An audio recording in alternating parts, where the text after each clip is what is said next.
Ropes Organization Walcott Foundation Indian Trust Special Coaching to 8th, 9th and 10th Classes Digital Virtual Learning Bangaru Palimani Rugangavar from Pedapunjani by Reddy Pulli Mandal. Chairman Dhanse Karan. Director Drive Sri Lata. Hi, hello everyone. Welcome to Ropes Organization. This is Sai Rupa. I am teaching English subject. Before the classes, we are discussing about it is a 9th class syllabus. It is a Jalebis lesson. It is for FE4 syllabus. Let's see that. The result was that all nights I lay has collided up like a jalebi, suffering a stomach ache. So already that boy, honest boy, ate so much a lot of jalebis, right? That's why he's collided like a jalebi. Ante atanu tana body mottam jalebis ante atanu kuda oka jalebi laga maaripoyinattu anipistundi. Suffering from a stomach ache. Stomach ache ante enti stomach kadupu noppi anisi. Thank God I didn't have to eat all 4 rupees as a worth of jalebis by myself. Inka nenu 1 rupee jalebis tine anta బాధపడుతున్నాను. Suppose if I at 4 rupees ఆ 4 రూపాయల జిలేబీస్ ని suppose నేను తినేసింటే నా పరిస్థితి ఏంటి, అసలు ఏంటి? So otherwise has they say when children speak flowers shower from their mouths, but I would be a first child in the world with whose every word has a crisp fried jalebi would come out. ఎక్కడైనా ఒక flower ఒక చెట్ల నుంచి ఒక పువ్వు అనేది బయట వస్తుంది, బట్ నా స్టమక్ లో నుంచి ఒక ఆల్మోస్ట్ ఏం చెప్తున్నాడు అతను, it's like A fried jalebi. Jalebis మాత్రమే వస్తాయేమో, నేను మాట్లాడినా ఏం చేసినా జిలేబీస్ మాత్రమే నా నోట్లో నుంచి వస్తాయి, లేకపోతే it's I am getting the stomach pain. So children don't have stomachs, they have digestion missions. My missions too kept working rights through the night. So children have the stomachs, అంటే చిల్డ్రన్స్ అసలు ఏముండదు, stomach అనేది ఉండదంట.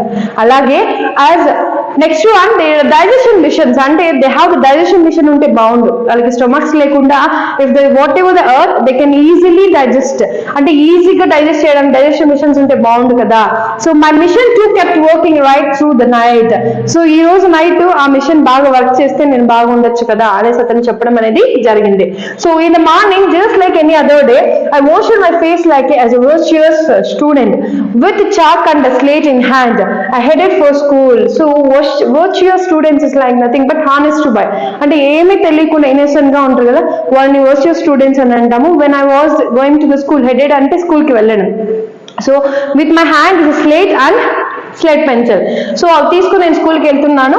And I know I would get the previous months scholarship that day once I would pay the fees with that amount.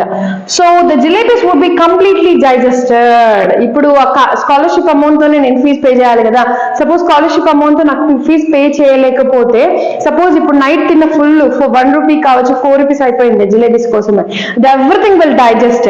అంటే అంతా ఇప్పుడు morning 5 మొత్తం digest అయిపోయినాయి అతను అంటున్నాడు.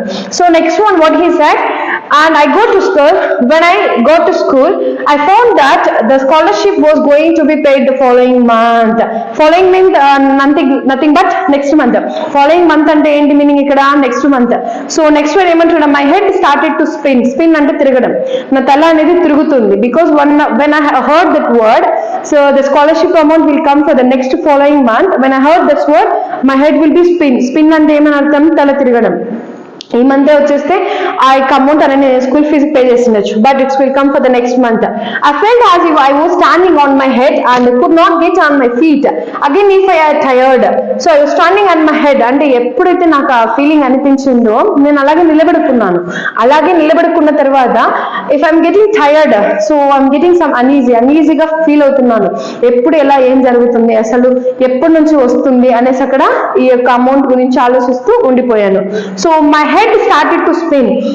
And next one, as Master Ghulam Muhammad announced that the fees would be taken during the recess. Recess nothing but recess means break time lo school fees andar దగ్గర కట్టించుకుంటాను అనేసి అతను ఆ మాట చెప్పిన వెంటనే when the recess bells rang, అంటే ఆ break bell అనేది రింగ్ అయింది. So what, I tucked my bag under my arm and left the school and simply followed my nose and walking.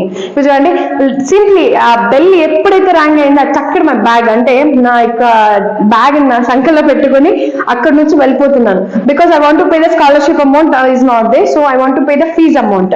So that's tucker my bag, అంటే ఏంటంటే నా యొక్క bag ని తీసుకొని ఇలా సంకల్లో పెట్టుకుని ఎక్కడికి వెళ్తున్నా, under my arm, left the school and simply followed my nose. My nose అంటే నా ముక్కు అనేది ఎంత దూరం వెళ్తుందో నాకు ఎంతవరకు కనిపిస్తుంది అంత దూరం వెళ్తూనే ఉన్నాను. అలాగే and walking on if no mountain or ocean blocked my path. అంటే వెళ్తున్న కొద్ది దారి ఉంది కానీ ఒక ఓషన్ కానీ ఒక మౌంటైన్ కానీ ఎక్కడ నన్ను బ్లాక్ చేయలేదు. It's going as more and more. If no mountain ocean so earth ended and the sky began. And once I got there, ఎప్పుడైతే అక్కడికి ఎండ్ అయిపోయింది, so sky is already is began అంటే ఏమని అర్థము, మన యొక్క రోడ్ అనేది ఆల్మోస్ట్ పాత్ అనేది కంప్లీట్ అయిపోయింది. దాని తరువాత స్కై అనేది నాకు కనిపిస్తుంది. ఇంకా నాకేం కనిపిస్తుంది, I can see only on the sky began. Once I got there అంటే ఏంటి, నేను ఎప్పుడైతే అక్కడికి రీచ్ అయినప్పుడు, so I would say that I love మియాన్ just this once save me, అంటే ఈ ఒక్కసారికి నన్ను సేవ్ చేయి, ఇంకెప్పుడు వద్దు, ఈ ఒక్కసారి నన్ను సేవ్ చేస్తే నువ్వు చాలు. So order a as a first star to pass by and drop just 4 rupees in my pocket. ఎలాగలగా దేవుడు నన్ను కరుణించి ఒక 4 rupees నా పాకెట్ లో అట్లా వేసేస్తే చాలు. So order, so pocket I promise I will use them only to pay my fees and not to eat jalebis. ఆ 4 rupees నా పాకెట్ లో వేస్తే కూడా నేను దాని స్కాలర్షిప్ అమౌంట్ కాకుండా స్కూల్ ఫీజు మాత్రమే పే చేస్తాను. I will not eat jalebis అయితే నేను అసలు తినను అనేసి అక్కడ అబ్బాయి చెప్పడం అనేది జరిగింది. సో అగైన్ ఈ said I couldn't reach the point where the earth is ended. Earth is ended అంటే ఏంటి, ఇక్కడ ఆల్రెడీ పాత్ ఎంత దూరం ఉందో అంత దూరం నేను వెళ్తున్నాను తప్ప అక్కడ ఎర్త్ అనేది ఎండ్ అయిపోయింది. తర్వాత but definitely reach the point where the Kabalpur railway station began. Next నేను రీచ్ అయిన పాయింట్ ఏంటి, Kabalpur railway station. So the elders had warned me never to cross the railway tracks. But అక్కడున్న ఎల్డర్స్ అంటే పెద్దవాళ్ళు నన్ను వార్న్ చేశారు, ఏమనేసి, ఆ రైల్వే ట్రాక్స్ ని నువ్వు దాటి వెళ్ళొద్దు అనేసి చెప్పారు. Fine, the elders had also warned me that the one must never eat sweets with 1 piece money. అలాగే నన్ను వార్న్ చేసిన వాళ్ళు ఇంకొక విషయం చెప్పొచ్చు కదా, స్కూల్ ఫీజు అమౌంట్ తో జిలేబీలు తినద్దని, ఆ మాట చెప్పలేదే, దీన్ని మాత్రం ఎలా చెప్తున్నారు అని అబ్బాయి చెప్తున్నాడు. So how did this instruction escape my mind that day, I don't know. అయినా ఈ యొక్క మాట ఎందుకు నా మైండ్ లోకి ఆ రోజు రాలేదు, అసలు ఎందుకో నాకు ఇప్పటికీ అర్థం కాలేదు అనేసి దా ఆనెస్ బాయ్ ఇక్కడ చెప్పడం అనేది జరిగింది. ఈ యొక్క పార్ట్ 2 లో మీకు ఏదైనా డౌట్ అనిపిస్తే నాకు కమెంట్ సెక్షన్ లో కమెంట్ చేయండి. Thank you.